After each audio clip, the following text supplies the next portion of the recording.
Hello students, আমাদের চ্যানেলে তোমাদের সকলকেই স্বাগতম। আজকের ক্লাসে আমরা ক্লাস 10 এর রায়োমার্টিন ২০২৭ প্রশ্নবিচিত্রার ইতিহাসের ফার্স্ট সেমিটিভের ৪ নম্বর মডেল সেটের প্রশ্নোত্তরগুলি আলোচনা করব। ইতিহাসের আগের মডেল সেটগুলির প্রশ্নোত্তরের ভিডিও তোমরা যদি দেখে না থাকো, তাহলে অবশ্যই আমাদের চ্যানেলে গিয়ে দেখে নিও। নিচে ডিসক্রিপশনে লিংক আমি দিয়ে রাখলাম। আর তোমরা যদি আমাদের চ্যানেলে নতুন হয়ে থাকো, তাহলে চ্যানেলটিকে সাবস্ক্রাইব করে পাশে থাকা বেল আইকনটি অলে প্রেস করে রেখো। তাহলে পরে ক্লাসের ভিডিওগুলি আমি আপলোড করলেই তোমাদের কাছে নোটিফিকেশন পৌঁছে যাবে। তাহলে শুরু করা যাক। আমাদের দেওয়া নোটসের ভিডিও অস্পষ্ট দেখালে তোমরা তোমাদের ইউটিউব ভিডিওর সেটিংয়ে গিয়ে কিছু পরিবর্তন করলেই তোমাদের ভিডিও কোয়ালিটি অনেক ইমপ্রুভ হয়ে যাবে। তাহলে দেখে নাও সেটিংয়ে গিয়ে তোমরা কি কি পাল্টাবে। প্রথমে তোমরা তোমাদের ইউটিউব ভিডিওর ডান দিকে দেখবে এই ছবিটা, এটা হচ্ছে সেটিং। এখানে ক্লিক করবে। তারপরে তোমরা কোয়ালিটিতে ক্লিক করবে। এইখানে ক্লিক করার পরে তোমরা ক্লিক করবে অ্যাডভান্সডে গিয়ে। এইখানে ক্লিক করার পরে তোমরা যাবে 720p 60, এইখানে ক্লিক করবে। এইখানে ক্লিক করার কিছুক্ষণ পরেই তোমরা দেখবে তোমাদের ভিডিও কোয়ালিটি আগের তুলনায় অনেক ভালো হয়ে গেছে। বিভাগ ক এর মধ্যে আছে সঠিক উত্তরটি বেছে নিয়ে লেখো। প্রশ্ন হলো, উপনিবেশিক প্রশাসনের মনোভাব জানার জন্য প্রধান ঐতিহাসিক উপাদান হলো সরকারি নথি। পরের প্রশ্ন, সত্যজিৎ রায় যুক্ত ছিলেন শিল্প চর্চা ইতিহাসের সঙ্গে।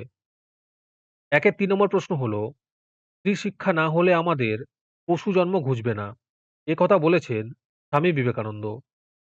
পরের প্রশ্ন, সর্বধর্ম সম্বন্ধের আদর্শ প্রচার করেন শ্রীরামকৃষ্ণ।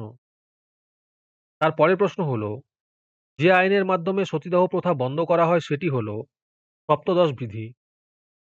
একের ৬ নম্বর প্রশ্ন হলো, গোসাইজি নামে পরিচিত ছিলেন বিজয় কৃষ্ণ গোস্বামী।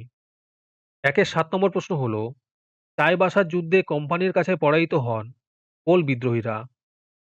তার পরের প্রশ্ন হলো, নীল বিদ্রোহের সময় বাংলার প্রথম ফিল্ড জার্নালিস্ট নামে পরিচিতি পান শিশির কুমার ঘোষ। একের ৯ নম্বর প্রশ্ন হলো, ছোটনাগপুর প্রজাতন্ত্র আইন পাস হয় ১৯০৮ খ্রিস্টাব্দে। একের ১০ নম্বর প্রশ্ন হলো, পাবনা কৃষক বিদ্রোহের অন্যতম নেতা ছিলেন ঈশান চন্দ্র রায়। তারপরে বিভাগ খ এর মধ্যে আছে একটি বাক্যে উত্তর দাও। প্রশ্ন হলো, বাগেশ্বরী শিল্প প্রবন্ধাবলী কে রচনা করেন? এর উত্তর হবে অবনীন্দ্রনাথ ঠাকুর। ২ নম্বর প্রশ্ন হলো, ভারতের বেকন নামে পরিচিত ছিলেন অক্ষয় কুমার দত্ত।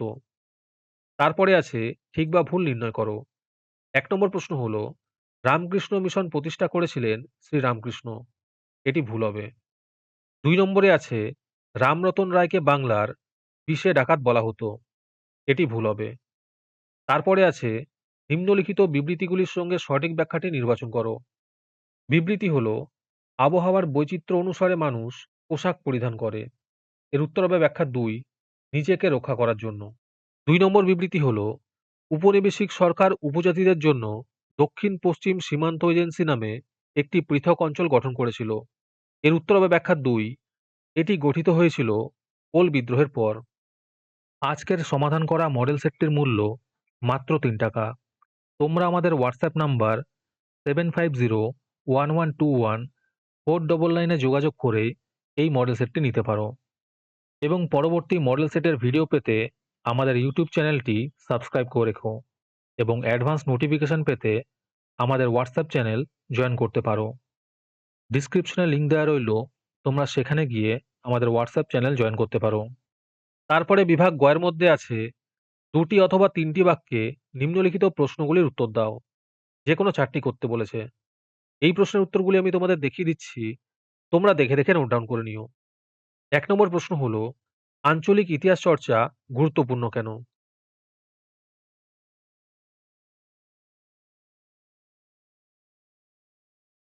২ নম্বর প্রশ্ন হলো, ব্রহ্ম সমাজে যে কোনো ২টি সমাজ সংস্কারকমূলক কাজের উল্লেখ করো।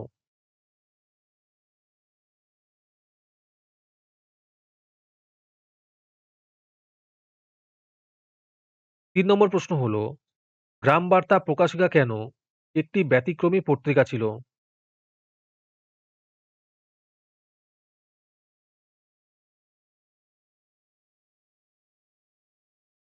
৪ নম্বর প্রশ্ন হলো, দুদু মিয়া স্মরণীয় কেন?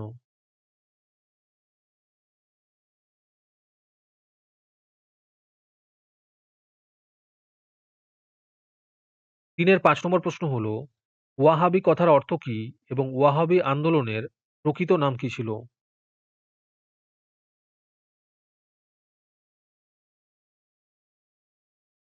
তারপরে বিভাগ গ এর মধ্যে আছে ৭ বা ৮ টি বাক্যে নিম্নলিখিত প্রশ্নগুলির উত্তর দাও।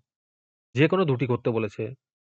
১ নম্বর প্রশ্ন হলো, সামরিক ইতিহাসকে কেন আধুনিক ইতিহাস চর্চায় স্থান দেওয়া হয়েছে?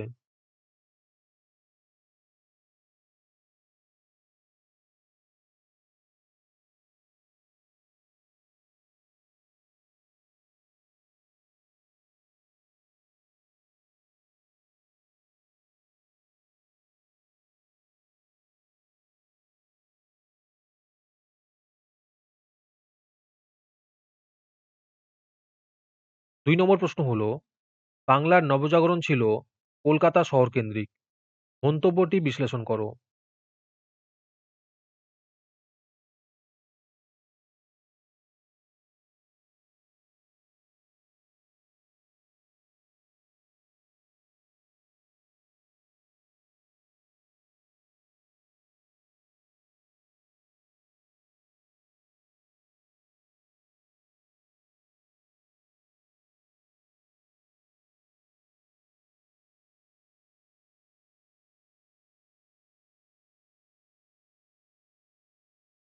চারের ৩ নম্বর প্রশ্ন হলো, কি উদ্দেশ্যে উপনিবেশিক সরকার অরণ্য আইন প্রণয়ন করে?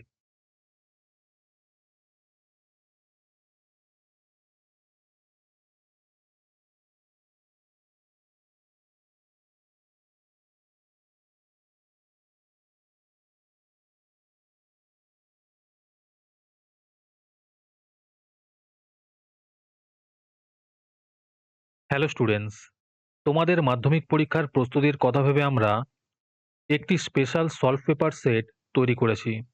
এতে বিগত ৫ বছরের বাংলা ইতিহাস, ভূগোল, জীবনবিজ্ঞান এবং ভৌতবিজ্ঞানের সমস্ত প্রশ্নের নির্ভুল ও সহজ সমাধান দেওয়া আছে। তোমরা জানো যে মাধ্যমিকে বিগত বছরের প্রশ্নগুলোই ঘুরিয়ে ফিরিয়ে বারবার আসে। তাই এই সেটটি ভালো করে তৈরি করলে তোমরা পরীক্ষায় ৯০% পর্যন্ত কমন পেতে পারো। উত্তরগুলো এমনভাবে লেখা হয়েছে যাতে তোমাদের পড়তে সহজ হয় এবং পরীক্ষায় তোমরা বেশি নাম্বার তুলতে পারো। এই সম্পূর্ণ প্যাকেজটির দাম রাখা হয়েছে মাত্র ১৯৯ টাকা।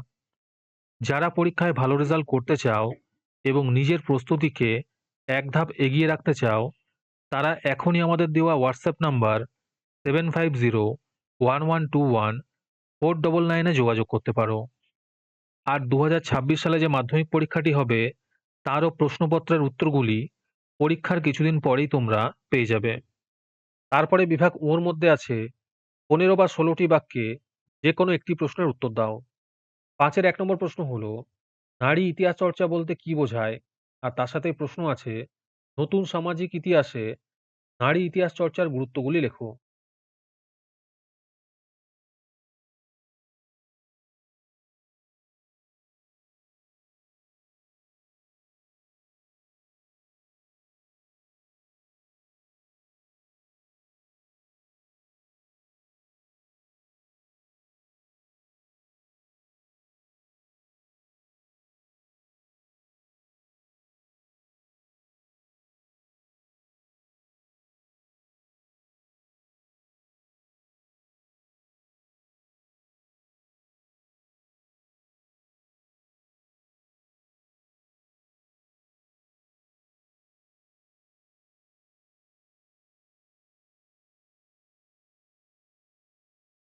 ৫-এর ২ নম্বর প্রশ্ন হলো, শিক্ষা বিস্তারে প্রাচ্যবাদী ও পাশ্চাত্যবাদী বিতর্ক কি?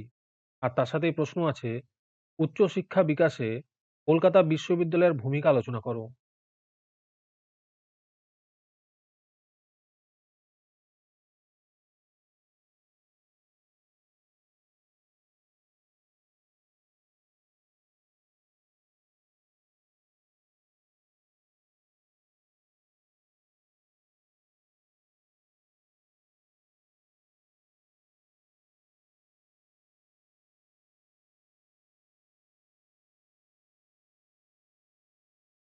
এইখান থেকে কলকাতা বিশ্ববিদ্যালয়ের ভূমিকা শুরু হবে।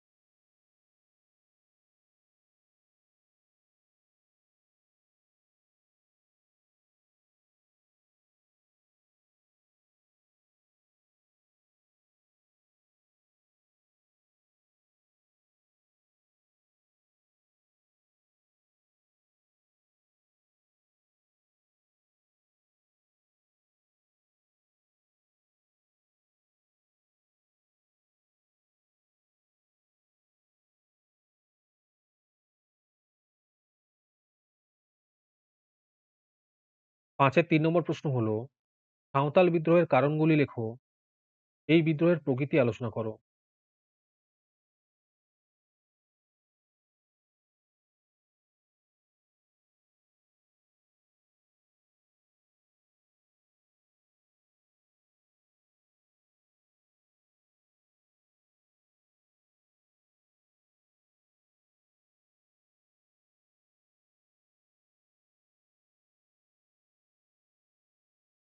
এইখান থেকে সাঁওতাল বিদ্রোহের প্রকৃতি